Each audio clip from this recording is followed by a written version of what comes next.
Voilà. Bonjour. Bonjour. Est-ce que vous pouvez nous parler du métier d'ingénieur commercial? Alors le métier d'ingénieur commercial, tout d'abord la formation adéquate pour avoir ce titre d'ingénieur commercial.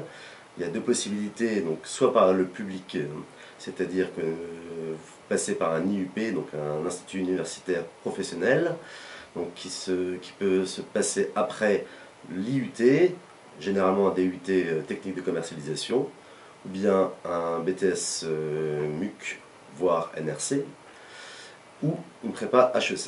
Donc, C'est sur 3 ans après? alors après l'IUP est sur 3 ans, il peut se faire en 2 ans, selon le niveau que vous avez lors des tests d'entrée.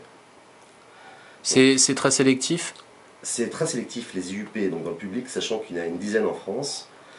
Et comparativement aux écoles de commerce, il y en a 30 fois moins des IUP que les écoles de commerce. Donc c'est réservé aux meilleurs étudiants des IUT par exemple? C'est réservé aux bons étudiants de l'IUT et surtout ceux qui ne souhaitent pas aller en école de commerce, car c'est une alternative à l'école de commerce. La différence principale entre les deux, c'est que l'école de commerce est payante.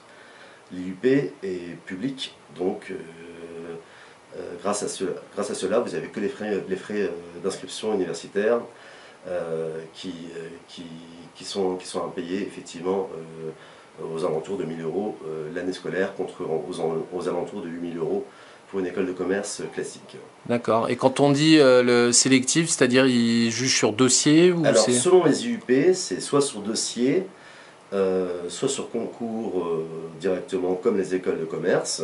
Donc ça dépend des IUP. La plupart c'est un écrit, dossier et forcément un entretien avec les professeurs et des professionnels de l'IUP que l'on a choisi. D'accord. Et donc après, ça mène à quel type de profession? Alors généralement, après la différence entre un DUT donc, et un IUP ou une école de commerce d'ailleurs, c'est que l'IUP ou l'école de commerce permet d'encadrer. C'est-à-dire que vous allez avoir le même type de travail que pour un commercial dit classique, c'est-à-dire de la prospection, de la vente directe en B2B, donc en business to business, et vous encadrez une équipe.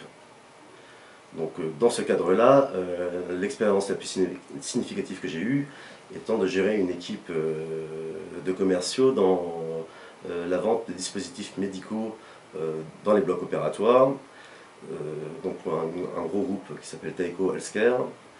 Et donc pour ceci, j'avais 9 départements à gérer, où au sein de ces 9 départements, il y avait des commerciaux, donc un commercial par département.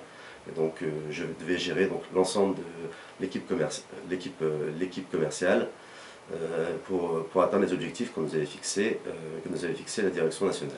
Et quand vous dites gérer, ça consiste concrètement en quoi?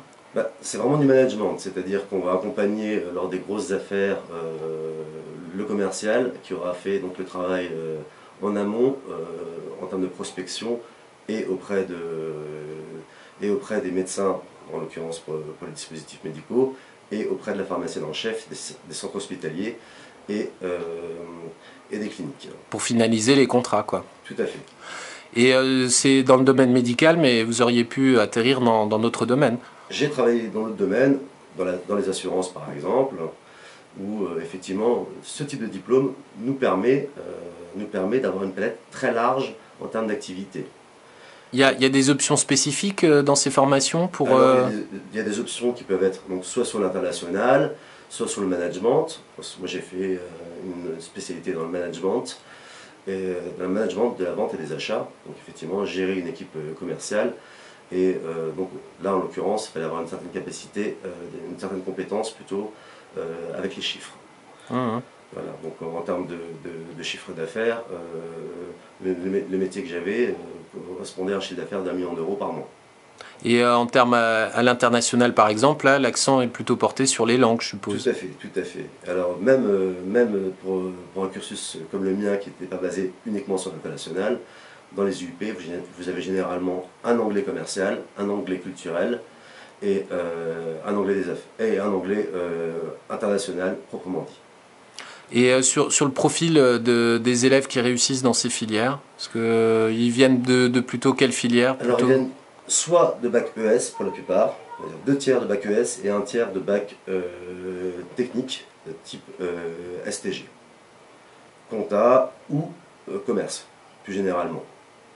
Et les filières S, très peu. Les filières S, assez peu. Les filières S, généralement, quand ils passent par les écoles de commerce, ils sont passés généralement avant par une prépa plutôt que par un BTS ou un DUT.